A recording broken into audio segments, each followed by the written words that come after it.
ആത്മാർത്ഥമായ വാക്കുകൾ വെറുതെയല്ല, ആത്മാർത്ഥമായ പ്രവർത്തനങ്ങൾ വെറുതെയല്ല, സത്യസന്ധമായ നല്ല നിലക്കുള്ള വിചാരങ്ങൾ വെറുതെയല്ല. അതൊക്കെ അള്ളാഹുവിൽ നിന്ന് മഹത്തായ കൂലി കിട്ടുന്ന കാര്യങ്ങളാണ്. അതെല്ലാം ദീനിൽപ്പെട്ടതാണ്. അത് ഉൾക്കൊണ്ടാണ് നമ്മുടെ ജീവിതത്തെ നാം ഓരോരുത്തരും അള്ളാഹുവിന് സമർപ്പിച്ചിട്ടുള്ളത്. ഈ ബോധത്തിൽ നിന്ന്, ഈ തിരിച്ചറിവിൽ നിന്ന് ഒരു കാരണവശാലും നമ്മൾ പിറകോട്ട് പോകാൻ പാടില്ല.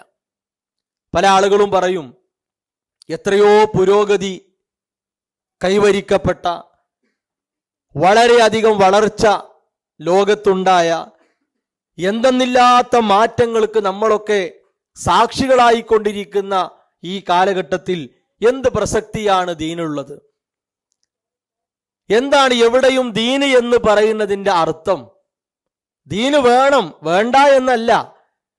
ഇവിടെ നമുക്ക് ദീന് വേണ്ട, അവിടെ നമുക്ക് ദീന് വേണ്ട, പിന്നെ എവിടെയാണ് ദീൻ ആവശ്യം?